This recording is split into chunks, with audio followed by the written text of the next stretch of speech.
The quantum beacon flickered its final pulse into the void, and Anna watched the energy readings drop to zero. 300 cycles they had held this station against the Ascendants, beings who claimed divinity, who reshaped reality with thought alone, who had already consumed 17 civilizations. Now, with their shields failing and ammunition depleted, the Galactic Council had authorized the one protocol they swore never to invoke. They were calling humanity. "Message away," Anna whispered, her crystalline fingers trembling against the console. As a Valorian, she had lived for millennia, witnessed the rise and fall of empires, but nothing had prepared her for this moment of absolute desperation. Jixon materialized beside her, his form barely holding cohesion.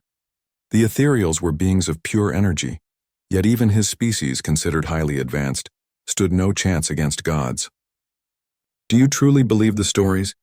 he asked, his voice resonating through multiple dimensions, "that they are the ones even the Ascendants fear?" Anna turned to face him, her bioluminescent patterns pulsing with uncertainty.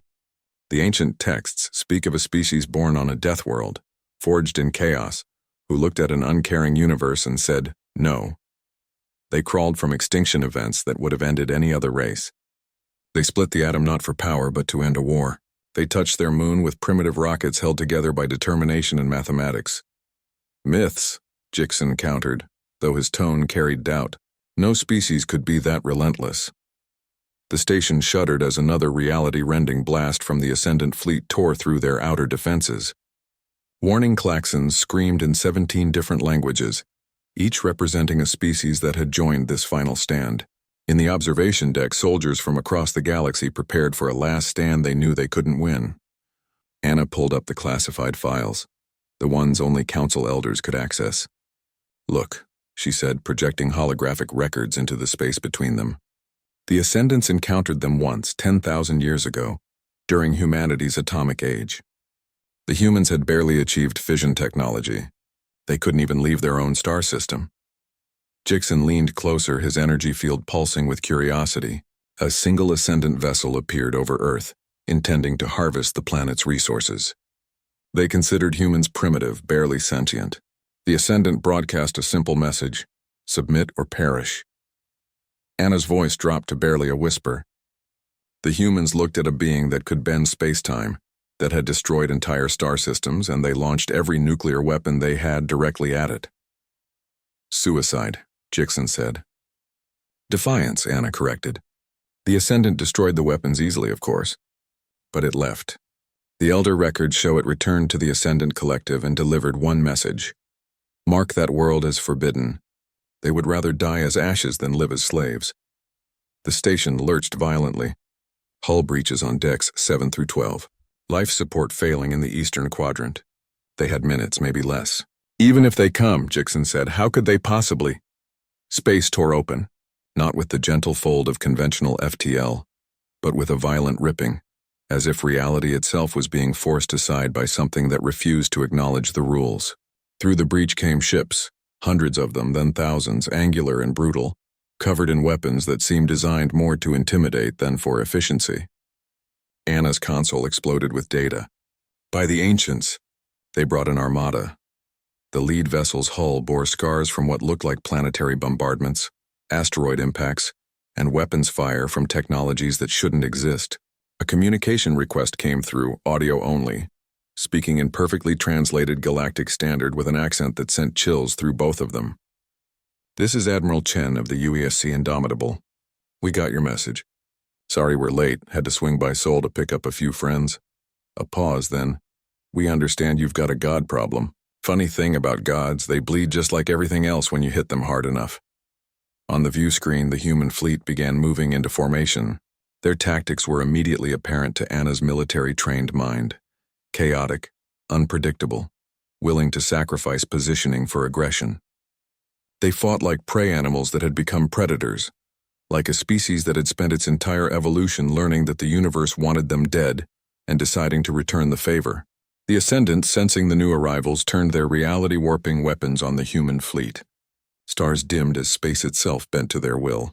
3 human ships simply ceased to exist, erased from reality as if they had never been. The human response was immediate and terrifying.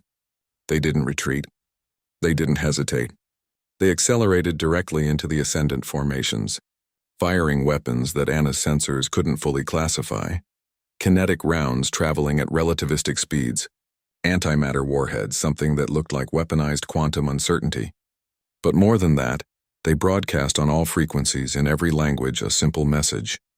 You want to be gods? We killed our gods millennia ago. We'll kill you too.